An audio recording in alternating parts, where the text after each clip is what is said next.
तो हाल ही भाई और बहनों 25 सितंबर 2025 को जो पूज्य गुरुदेव भगवान की हिसार कोर्ट ने बेल एप्लीकेशन खारिज की है, रद्द की है। जज ने उसका क्या कारण बताया? जज ने कहा कि सामाजिक व्यवस्था को खतरा हो सकता है अगर संत रामपाल जी को जमानत दे दी गई तो। सामाजिक व्यवस्था बिगड़ सकती है अगर संत रामपाल जी को जमानत दे दी गई तो। अब भाई संत रामपाल जी तो कोई आतंकवादी नहीं है, कोई डकैत नहीं है, ऐसा उनका कोई रिकॉर्ड नहीं है। फिर जज ये किस बिहाफ पे कह रहा है कि अगर संत रामपाल जी को जमानत दे दी गई तो समाज की व्यवस्था बिगड़ सकती है, कानून की व्यवस्था बिगड़ सकती है? जज ने किस आधार पे कहा? वो जज है भाई और बहनों, जज कोई सरकारी स्कूल का चपड़ासी नहीं है जो केवल एक लिमिट में रह के अपना कार्य करता है। वो जज है, जज। वो देश दुनिया की हर खबर पर पैनी नजर रखता है। उसके पास में गुप्त एजेंसियां होती हैं, सीआईडी के लोग होते हैं उसे हर प्रकार की सूचना देने वाले। और जज ने कारण क्या बताया सतगुरु रामपाल जी की जमानत कैंसिल का? उनके भगत संगत कि उनके भक्तों का रवैया ठीक नहीं है। आपको न्यूज सुनाते हैं। ये अमर उजाला का है, हिसार न्यूज। देशद्रोह केस में संत रामपाल जी को झटका। कोर्ट ने कहा जमानत देने से सार्वजनिक व्यवस्था गंभीर खतरे में पड़ सकती है।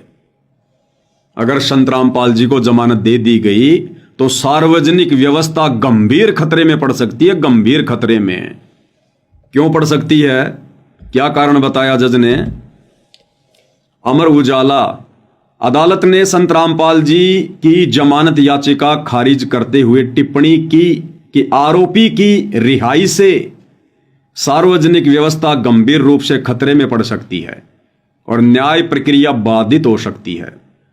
वर्चुअल पेशी के दौरान भी, वर्चुअल पेशी यानी सामान्य दिनों में सतगुरु रामपाल जी की जो तारीखें पड़ती हैं, जो पेशियां होती हैं, वर्चुअल पेशी के दौरान भी उनके अनुयायियों की बड़ी भीड़ उनकी एक झलक पाने के लिए अदालत परिसर के बाहर जमा हो जाती है।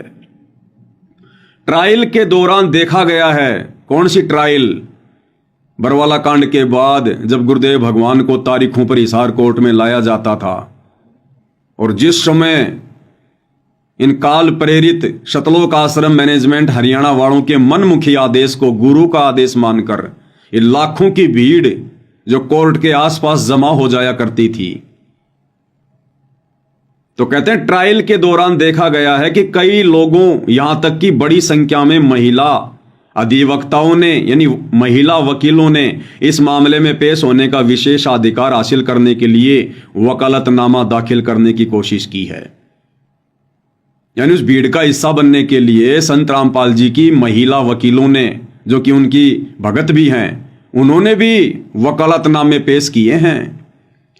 सच्चाई यह है कि वर्चुअल पेशियों के दौरान रामपाल जी के दर्शन के लिए ऐसा किया गया। ऐसे में अंदाजा लगाया जा सकता है कि रामपाल जी को जमानत पर रिहा कर दिया जाता है तो कितनी बड़ी गड़बड़ी होगी।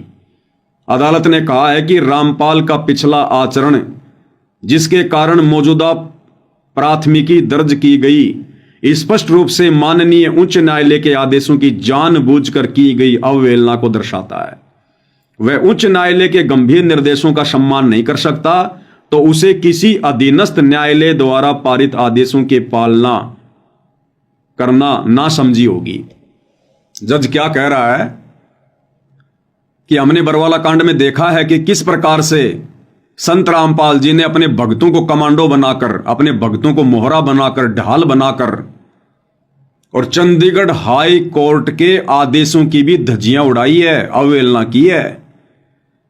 अब सोचिए, हिसार हाई कोर्ट तो चंडीगढ़ हाई कोर्ट के अधीन है, जज कह रहा है। तो जज कह रहा है कि जो संत रामपाल जी अपने अनुयायियों को ढाल बनाकर, मोहरा बनाकर और माननीय चंडीगढ़ हाई कोर्ट के आदेशों की अवहेलना कर सकता है, तो हिसार कोर्ट के आदेशों की अवहेलना करने में, यानी कल को जमानत मिलने पर जब वो तारीखों पर आएंगे तो फिर से उनका वही ड्रामा शुरू हो जाएगा। तरह तरह के बहानेबाजी बनाएंगे, गंभीर बीमार है, हार्ट की बीमारी है, मेडिकल पेश करेंगे, पुलिस जाएगी तो फिर से भक्तों को कमांडो बना के खड़ा कर देंगे। तो कह रहे फिर दोबारा हमारे लिए उनको पकड़ना मुश्किल हो जाएगा, बड़ी मशक्कत करनी पड़ेगी, बड़ा पैसा खर्च होगा, लोग मारे जाएंगे। इस आधार पर जज ने सतगुरु रामपाल जी की जमानत रद्द कर दी। भक्तों का ये गुंडे मवालियों जैसा रवैया देखते हुए, भाई वो जज है, अंध भगत नहीं है कि जैसा किसी कोऑर्डिनेटर ने कह दिया वैसा मान लिया। तो कौन बने बाधक? यही मूर्ख संगत, यही नादान संगत। अब तुम्हें ये बातें समझ में आएंगी कि उस समय हम सत्सेवक भाई बहन वीडियो बना बना के तुम नादान संगत वालों को हिसार की तारीखों पर जाने के लिए क्यों मना किया करते थे। कि आज तुम्हारी ये नादानी, आज तुम्हारे द्वारा जो ये मूर्खता दिखाई जा रही है देखा देखी में, भेड़ चाल में, अरे तुम्हारा क्या काम है हिसार कोर्ट में? वहां तो जजों का और वकीलों का काम है। संगत कोई जज है क्या? संगत कोई वकील है क्या? या भीड़ इकट्ठा करके तुम जज को डरा दोगे? इस प्रकार से जमानत मिलती है क्या? कितना समझाया करते थे हम सत्सेवक वीडियो बना बना के, भाई ये मूर्खता मत करो। ये सतलोक आश्रम वाले काल प्रेरणा से तुम लोगों को हिसार की तारीखों पर भेजकर गुरुजी के लिए मुसीबतें पैदा कर रहे हैं, मुसीबतें। और देख लो आज वही हो गया। आज तुम भक्तों की उन्हीं भीड़ को देखते हुए उस जज की आंखों में आज भी वो भीड़ दिखाई देती है, आज भी जो ये नादान संगत तारीखों पर जाया करती थी, वो भीड़ जज को दिखाई देती है जब भी जमानत देने का समय आता है। और इसी भीड़ को देखकर, संगत की इसी नादानी को देखकर, जो नादानी संगत ने दिखाई थी, हम सत्सेवकों के लाख बार मना करने के बावजूद भी, लेकिन उस समय तो हमें मूर्ख समझा करते थे कि ये तो मूर्ख हैं, पागल हैं, गुरुद्रोही हैं। आज देख लो तुम कितने बड़े दोषी बन के खड़े हो गए अपने भगवान के, कितने बड़े पापी हो तुम। आज तुम लोगों की वजह से, तुम्हारी उस नादानी की वजह से आज गुरुदेव भगवान बारंबार जमानत याचिका लगवाते हैं लेकिन कैंसिल हो जाती है और हिसार जेल में बैठने को मजबूर हैं संगत की मूर्खता के कारण। ये रीजन बताया जज ने, तुम्हारी आंखों के सामने है, आंखों के सामने। और कोई रीजन बताया हो तो पूछ लो अपने कोऑर्डिनेटरों से, पूछ लो सतलोक आश्रम वालों से, गुरुदेव के बेटा बेटी भाई बंधु रिश्तेदारों से कि भाई कम से कम हमें यह तो बता दो, सच तो बता दो। गुरुजी हमारे भी तो कुछ लगते होंगे, क्या हमें सच जानने का अधिकार नहीं है कि गुरुदेव भगवान की जमानत याचिका किस कारण से खारिज हुई है? क्या तुम्हारा अधिकार नहीं है पूछने का? क्या सतगुरु रामपाल जी तुम्हारे गुरु नहीं है? अरे जो तुम हिसार की तारीखों पर जाना अपना अधिकार समझा करते थे, तो क्या आज उनकी जमानत क्यों खारिज हुई है यह जानना तुम्हारा अधिकार नहीं है? तुम्हें टपका भी नहीं बताएंगे, टपका भी ये क्या होता है। और ज्यादा जोर जबरदस्ती की तो भैया भगत नहीं है, ये गुंडे हैं, गुंडे। तुम्हारी खोपड़ी के बाल उड़ा देंगे ये। इनको भगत समझने की गलती मत कर लेना कभी, भगत के भेष में भेड़िए हैं ये, भेड़िए।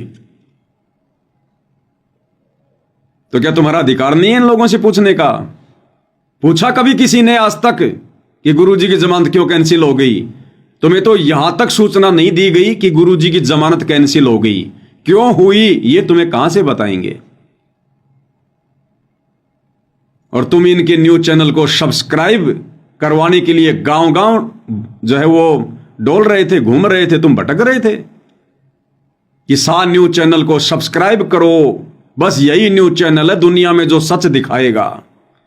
अरे तो भक्तों को भी सच नहीं दिखा रहा, जगत को क्या खाक दिखाएगा? तो आज तुम संगत वालों की मूर्खता के कारण गुरुदेव भगवान एक बार फिर से हिसार जेल में बैठने को मजबूर हैं। तुम दोषी बन रहे हो, दोषी। ये काल तुम्हें दो तरफा खा रहा, दो तरफा। एक तरफ तो इन आश्रम वालों में कुप्रेरणा करके, इनकी बुद्धि भ्रष्ट करके और तुम्हारे से भक्ति विरुद्ध कुकर्म करवा के, राजनीति जैसे घटिया कर्म करवा के, आन उपासना में सहयोग करवा कर एक तरफ तो तुम्हारे वहां कर्म फोड़ रहा है और दूसरी तरफ गुरुदेव भगवान की जमानत में बाधा उत्पन्न करवा कर तुम्हें दो प्रकार से ठग रहा है ये काल, दोनों साइड से। और तुम सतलोक जाने की उम्मीद कर रहे हो। तुम नादान संगत वालों ने तो गुरुदेव भगवान को हिसार जेल में खून के आंसू रुलाए, खून के आंसू। इसीलिए वो परमात्मा बाहर नहीं आ रहा, क्योंकि ये मूर्खता तुम अब भी नहीं छोड़ रहे तुम।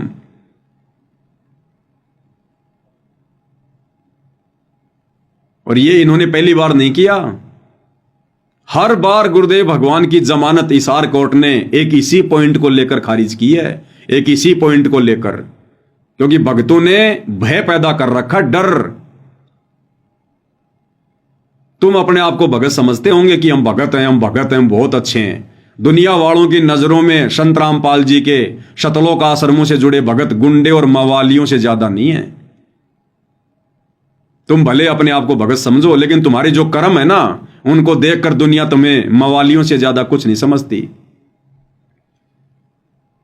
तो इसी प्रकार 2018 में जब पूज्य गुरुदेव भगवान की जमानत लगाई गई, उस समय भी हिसार कोर्ट के जज ने यही कहकर जमानत खारिज कर दी कि रामपाल जी कोई आतंकवादी नहीं है।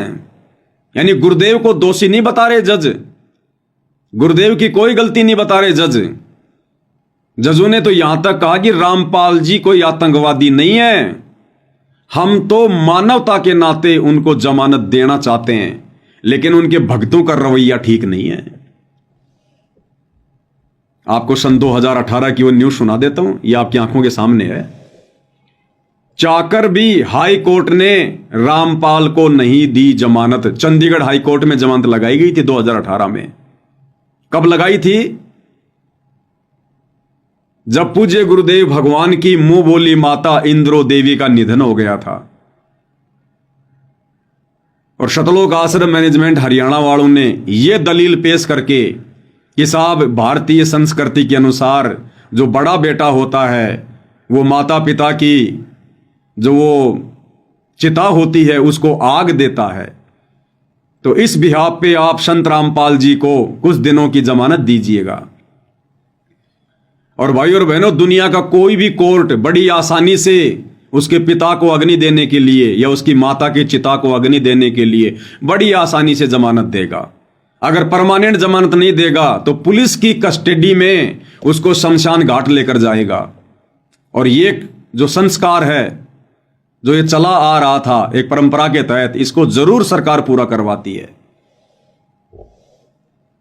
लेकिन इतनी छूट भी नहीं दी गई संत रामपाल जी को, इतनी छूट भी क्यों?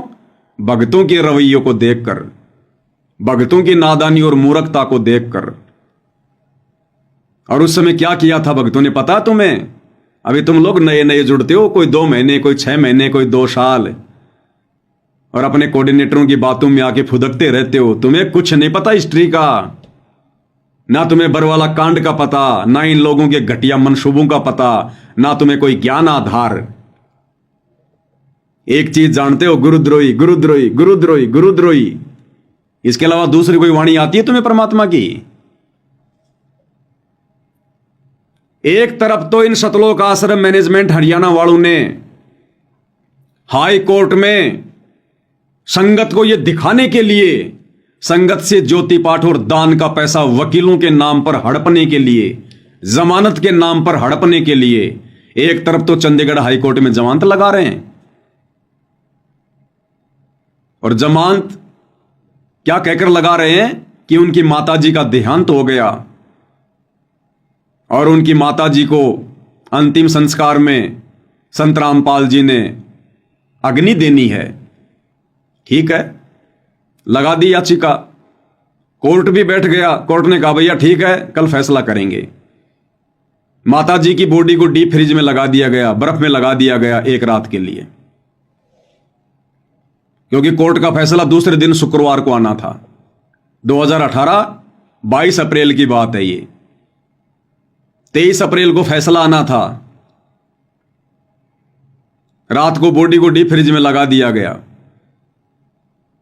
और कोर्ट ने साफ मना कर दिया था कि भीड़ इकट्ठा नहीं होनी चाहिए। उसके बावजूद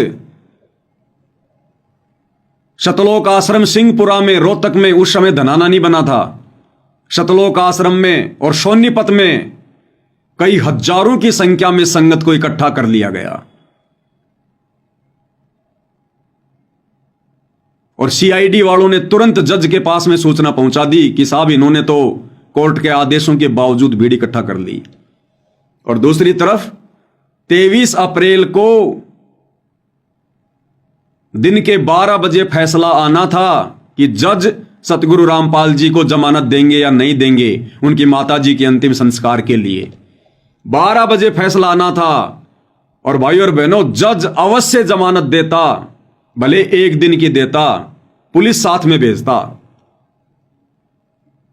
लेकिन इन शतलोक आश्रम मैनेजमेंट वालों ने क्या किया? इनका षड्यंत्र, ये नहीं चाहते थे कि गुरुजी जेल से बाहर आए। 12 बजे कोर्ट का फैसला आना था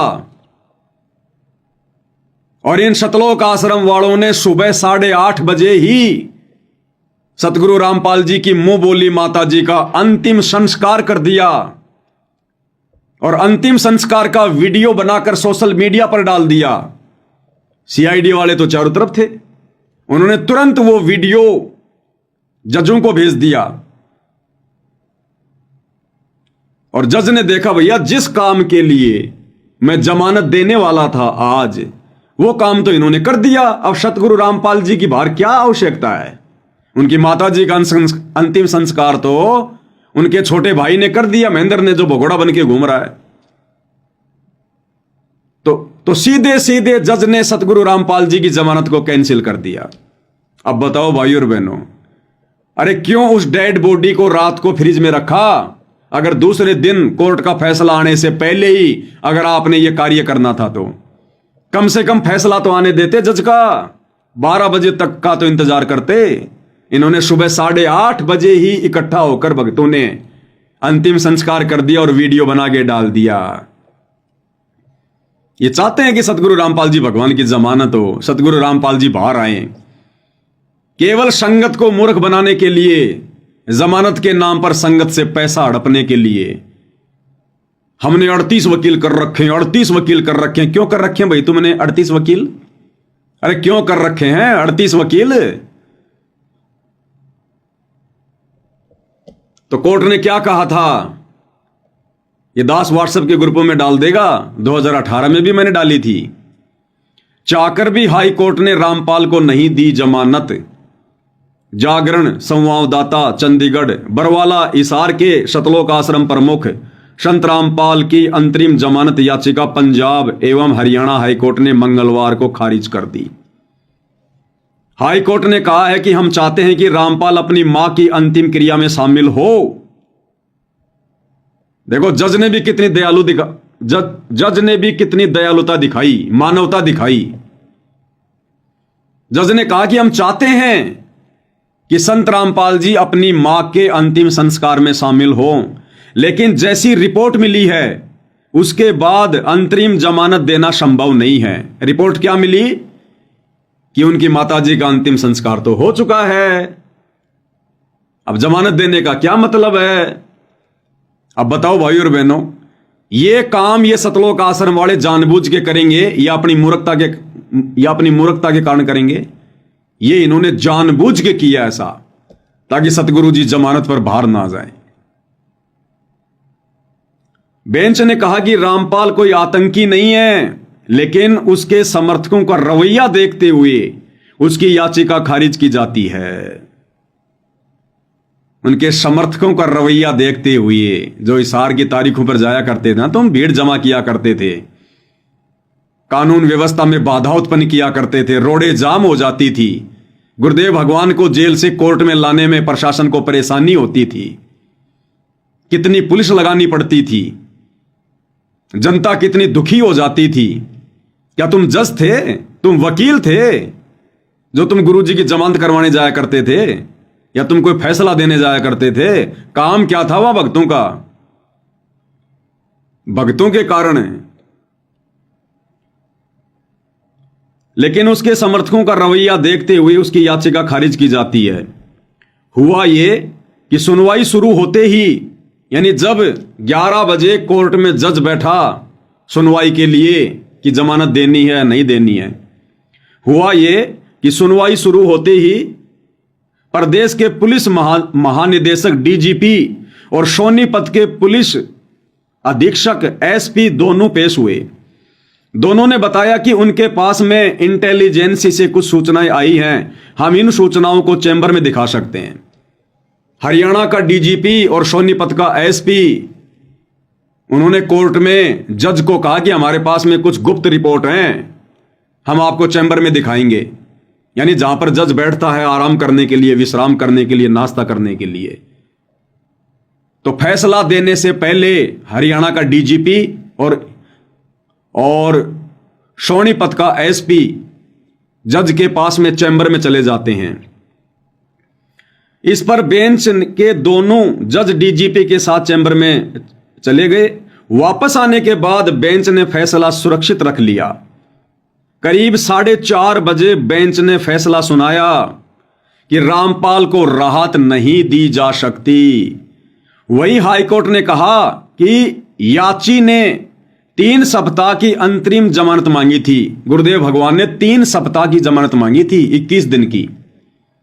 लेकिन राज्य सरकार ने उस पर चल रहे मामलों के ट्रायल के दौरान उसके अनुयायियों की भीड़ द्वारा उत्पात का जिक्र किया।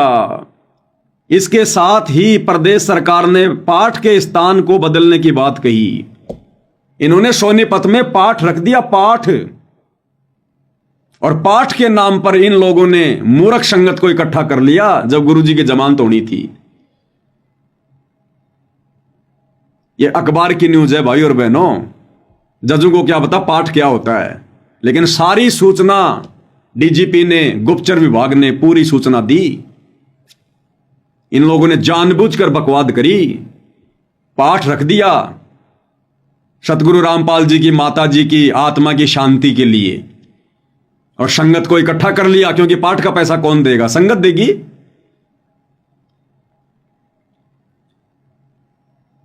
वही हाईकोर्ट ने कहा कि याची ने 3 सप्ताह की अंतरिम जमानत मांगी थी, लेकिन राज्य सरकार ने उस पर चल रहे मामलों के ट्रायल के दौरान उसके अनुयायियों की भीड़ द्वारा उत्पात का जिक्र किया।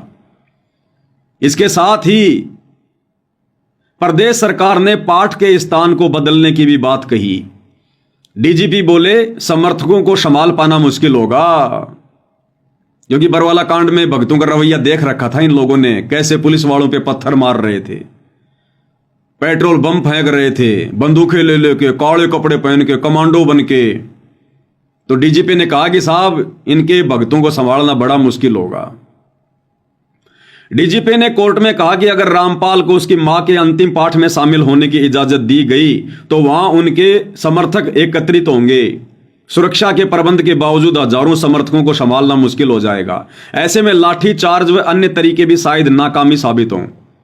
रामपाल के अनुयायियों ने एक लंबे समय से रामपाल को नहीं देखा है, वे उसकी एक झलक के लिए हिंसक हो सकते हैं, यानी वो गुंडागर्दी कर सकते हैं, अपना आपा खो सकते हैं। सही कह रहे हैं ये लोग, क्योंकि इन्होंने बरवाला कांड में देखा है कि भगत किस प्रकार से हिंसक हो गए थे, अपना आपा खो के किस प्रकार से लड़ाई झगड़ा कर रहे थे। 300 पुलिस वालों को घायल कर दिया था। अरे पुलिस वाले तो लड़ाई कर सकते हैं, मार सकते हैं, पीट सकते हैं, वो भगत नहीं है। वो तो कोर्ट के आदेश की पालना कर रहे थे। हम भगतों को कब आदेश दिया गुरुजी ने पुलिस वालों को डंडे मारने का, वो पत्थर मारने का, पेट्रोल बम फेंकने का, आग जला के मशाल ले लेकर छाती पीट पीट कर पुलिस वालों को ललकारने का? ये दास तो वहां मौजूद था। तो देख लिया भाई और बहनों आपने, इस प्रकार से ये काल परमात्मा के विरुद्ध खड़ा करके अपनी सूक्ष्म चाल चल के और संगत के क्रम फुड़वाता है। और हम सत्सेवक चिल्ला रहे थे वीडियो बना बना के, ऑडियो डाल डाल के, मत जाओ तारीखों पर, मत जाओ तारीखों पर। भाई तुम्हारा क्या काम है तारीखों पर? तुम गुरुदेव के लिए परेशानी पैदा कर रहे हो, तुम इन आश्रम वालों की चाल को समझ नहीं रहे।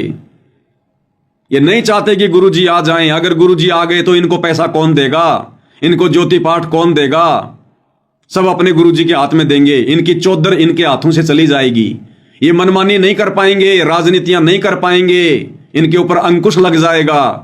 और मन कभी भी अंकुश में रहना पसंद नहीं करता, क्योंकि ये मन के अधीन है। लेकिन किसी ने नहीं सुनी और भगवान के दोषी बनते चले गए। और इसी कारण से तारीखों पर आते जाते समय कभी 10 मर रहे हैं, कभी 12 मर रहे हैं एक साथ, 12 एक्सीडेंट में। कोई ट्रेन के नीचे आके मर रहा है, कट रहा है, कोई घर पर ही नहीं पहुंचा। और नेपाल से एक बिंदिया बहन इसार की तारीख पर आई थी 2018 में, और इसार के मटका चौक पर उसको फांसी लगा दी गई, फांसी। सिर्फ गुरुजी की जमानत को रुकवाने के लिए, गुरुजी पर और मुकदमे लगवाने के लिए। ये सारे हथकंडे इन आश्रम वालों ने अपनाए, इन आश्रम वालों ने। मना किया करते थे, मत जाओ तारीखों पर, मत जाओ तारीखों पर। आने वाले समय में तुम्हारी ये मूर्खता गुरुजी के लिए बाधा उत्पन्न करेगी। ना ना, जाएंगे तारीखों पर, दर्शन करेंगे गुरुजी के। अरे दर्शन से मोक्ष होता है क्या? तुम मर्यादा में हो नहीं, भक्ति कर नहीं रहे, दर्शन करके तुम मोक्ष प्राप्त कर लोगे। 650 साल पहले भगवान 120 साल तक धरती पर रहे, रोजाना सुबह शाम भक्तों को दर्शन दिया करते थे, हो गए पार। जाएंगे तारीखों पर, जाएंगे तारीखों पर, ले लो प्रसाद। गुरु के लिए भी बाधा उत्पन्न और खुद भी अपना सत्यानाश। 13 भगत मरे एक साथ एक्सीडेंट में, तारीखों पर जाने वाले 13। दास आपको अक्सर वीडियो दिखाता रहता है। महाराष्ट्र के लातूर जिले से दो मिनी बसों में भगत भरकर, जिनमें बच्चे, महिला, बुजुर्ग, औरत, और इसार की तारीख पर गुरुजी के दर्शनों के लिए, कि गुरुजी का आदेश है। महाराष्ट्र से चले थे 2 बसें भर के।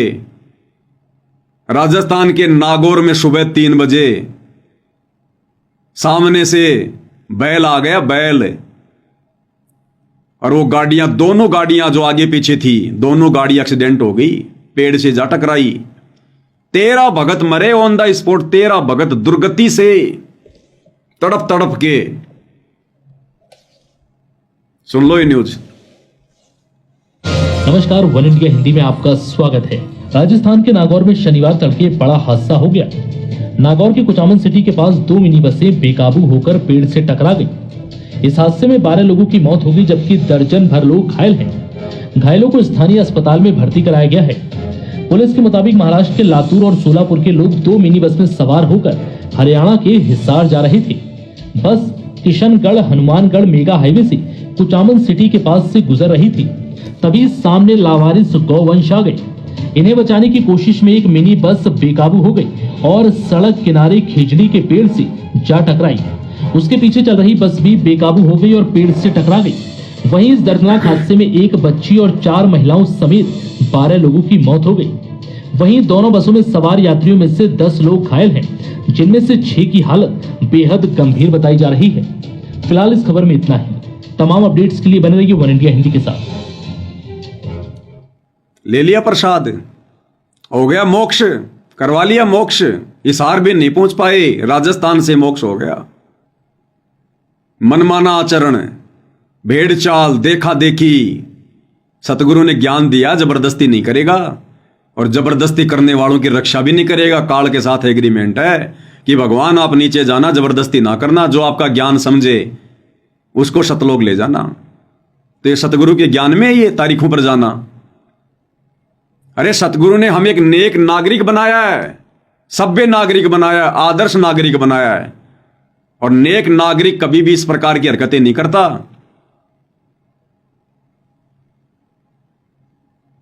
हमारी ये कविता बहन है, ये कह रही है कि 2019 में भिवानी आश्रम में सब्जी बनाते समय 2 भगत भाई सब्जी में डूबकर मर गए। ये कमेंट्स में पढ़ लो, संगति कह रही है जो उस समय उन आश्रमों में जाया करती थी। भिवानी आश्रम में 2019 में भंडारे में सब्जी बनाते समय 2 भगत उस सब्जी के उस कढ़ाई में डूब के मर गए, गिर गए, उसमें फिसल गए, मर गए उसमें जल के। बाहर सूचना भी नहीं आने देते ये लोग, अंदर ही दफना देते हैं। आश्रमों में शमशान घाट भी बना रखा है, अंदर ही दफना देते हैं, पता ही नहीं चलता। या उनके घर वालों को कह देते हैं गुरु जी का आदेश है, सब्जी में भून के वो पकोड़ा बन के सतलोक गया, सतलोक।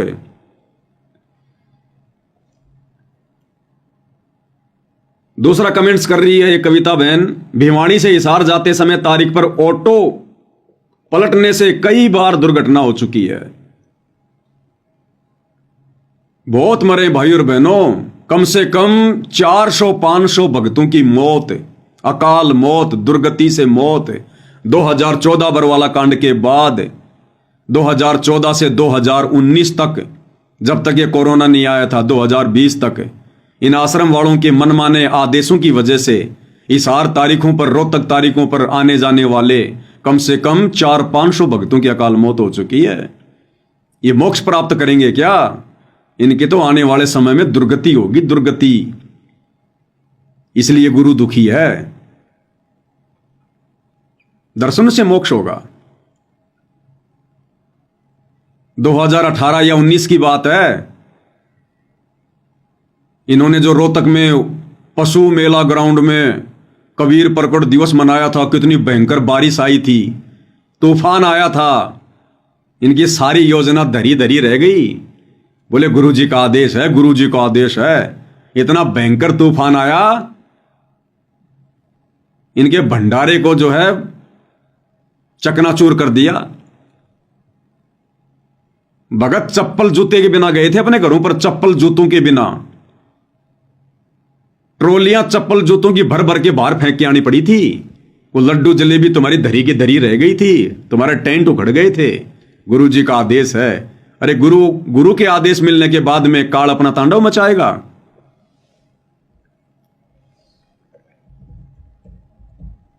मेरे पास वीडियो होगा तो आपको दिखाता हूं मैं।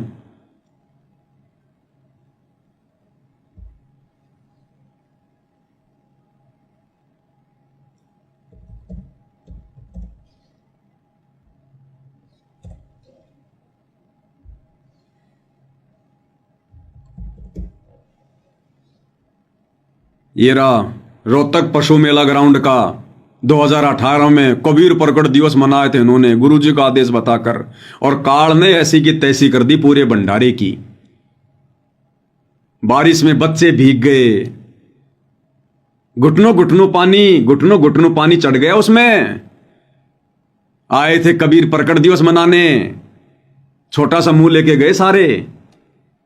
देखना वहां की व्यवस्था क्या थी। नमस्कार दोस्तों, सच समाचार में आपका स्वागत है। आज हम पहुंचे हैं रोहतक पशु मेला ग्राउंड में, जहां पर कबीर प्रकट दिवस बहुत ज़ोरों शोरों से मनाया जा रहा है। आपको बता दें कि ये 622वां कबीर प्रकट दिवस है, जो कि संत रामपाल जी द्वारा इस ग्राउंड में बहुत ही विशाल तरीके से मनाया जाता है। आप देख सकते हैं कि ये भंडार घर में सेवादार चाय वितरण कर रहे हैं और लाखों की तादाद में यहाँ भक्तजन आने का जो है कि बताया जा रहा है। और ये देख सकते हैं कि आप सब्जियाँ आ चुकी हैं और सेवादार किस तरह लगे हुए हैं। लगभग 10,000 सेवादार ऑलरेडी पहुँच चुके हैं और इस बार टेंट की व्यवस्था बहुत ही ज़बरदस्त है। और देखिए, आप देख सकते हैं कि किस तरह हैवी टेंट है और सब सेवादार देखो सेवा कर रहे हैं। लेकिन होता क्या है कि अचानक तूफान आ जाता है। आप देख सकते हैं कि सेवा करते हुए तूफान तेज़ी से आगे बढ़ रहा है और अपना प्रचंड रूप धारण कर रहा है। आपको बता दें कि 28 जून के भंडारे में भी इस तरह विशाल तूफान आया था और बारिश हुई थी, लेकिन इस बार भी देख सकते हैं आप कि कितना भयंकर तूफान। देखिए कैसे भगतजन तूफान में दौड़ रहे हैं। आप देख सकते हैं कि देखिए बहुत ही तेज गति से तूफान है। कैसे टेंट उड़ जा रहे हैं और भगतजन शेड के नीचे आ रहे हैं, बच्चे दौड़ रहे हैं। आप देख सकते हैं इस वीडियो में लेकिन जो हैवी शेड है उसमें कोई परिवर्तन नहीं। हालांकि इसकी व्यवस्था में कोई दिक्कत नहीं आई है, जो कि संत रामपाल जी महाराज जी ने इस बार व्यवस्था बहुत ज़बरदस्त करवाई है। देख सकते हैं कि कितना भयंकर तूफान, जो कि शेड को ले उड़ने की ताकत रखता था, लेकिन इस बार शेड बताया जा रहा है कि बहुत ही ज़बरदस्त तरीके से बनाए गए हैं। भगत जन शेड के नीचे सुरक्षित खड़े हैं और देखिए कैसे भगत भाग रहे हैं। आप देख सकते हैं कि तूफान की गति बहुत ही तीव्र है और इसके बाद ही बारिश स्टार्ट होती है। आप देख सकते हैं किस तरह तेजी से बारिश पड़ रही है। ये दुर्गति हुई थी 2018 में। चप्पल जूतों के ट्रैक्टर की ट्रॉलियां भर भर के बाहर फेंकनी पड़ी थी, बिना भंडारा किए भाग गए। गुरु जी का आदेश है, गुरु आदेश होने के बाद में काल उंगली कर देगा। गुरु को मानुष मान के, उस कागज के टुकड़े को भगवान मान के उसका प्रकट दिवस मनाने गए थे, तो यही होगा। ये हाल है। और उसी भंडारे में जो रमेणियां हो रही थी 2018 या फिर 19 की बात है, उसके एक साल बाद रमेणी जैसे ही समाप्त हुई, रमेणी के तुरंत बाद में गर्मी के चलते जिस भगत की रमेणी हुई थी, हार्ट अटैक से उसकी मौत हो गई उसी समय। अपनी भगतमती को, अपनी पत्नी को अपने घर पर भी नहीं ले जा पाया। यह सतगुरु का आदेश है। ये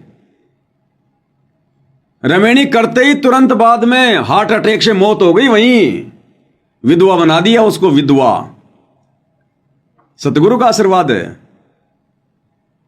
भाई और बहनों, ये लोग संगत को डरा धमका के सूचनाएं बाहर नहीं आने देते, अन्यथा आए दिन संगत की दुर्गति हो रही है, आए दिन तगड़े तरीके से। आधे को तो कह देते हैं गुरु जी का आदेश है, वो सतलोक गया, मेरा सैनिक था सतलोक गया। अरे दिल्ली के मुंडका आश्रम में टैंकर की सफाई करते करते 3 भगत मरे, 3, एक नेपाल का, एक सीकर का, एक हरियाणा का। टैंकर की सफाई करते करते 3 भगत थे, जिसमें 2 मर गए थे, सीकर का और नेपाल का। सीकर का और नेपाल का अंदर ही जहरीली गैस से, और तीसरा बेहोश हो गया और बाद में पीला पर्चा निकाल दिया कि गुरुजी का आदेश है, वो तो मेरे सैनिक थे, वो तो सतलोक गए। अरे फिर तीसरे को क्यों बचाया? जब सतलोक ही जा रहे थे तो उसको भी मरने देते। बेहोश तो हो गया था, 5 मिनट और उसको पड़ा रहने देते, वो भी सतलोक चला जाता, उसको क्यों बचाया? ये दुर्गति है भाई और बहनों। सैकड़ों घटनाएं, फिर भी अंधभक्तों की आंखें नहीं खुलती हैं। इसलिए परमात्मा कहते हैं, निरंजन धन तेरा दरबार, या तनिक ना न्याय विचार। दर्शन करेंगे गुरु जी के। आज तुम्हारे उन्हीं दर्शनों के चक्कर में आज बार बार गुरुदेव भगवान की जमानत याचिकाएं कैंसिल हो रही हैं, क्योंकि तुम लोगों ने अपना जो रवैया था वो समाज को, जजों को, प्रशासन को अच्छे से दिखा रखा है कि हम कितने बड़े भगत हैं। बरवाला कांड में और बरवाला कांड के बाद में एक बार तो मार्च 2015 या 16 की तारीख थी, इन्होंने इतने भगत इकट्ठे कर दिए हिसार जेल के आगे और इनको दौड़ा दौड़ा के मारा। वहां पर दौड़ा दौड़ा के 1100 भक्तों के ऊपर मुकदमे दर्ज हुए थे, 1100 भक्तों के ऊपर।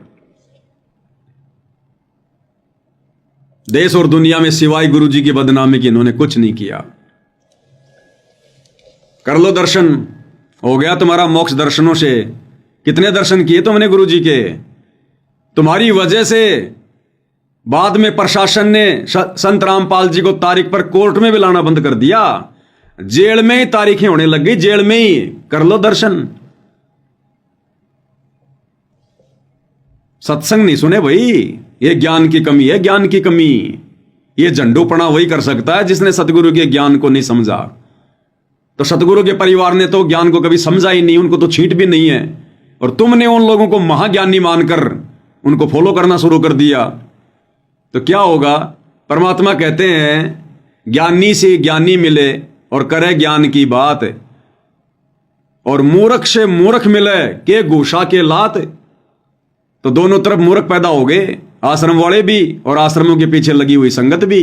तो घूसे और लात ही चले, और वही चल रहे हैं अभी तक।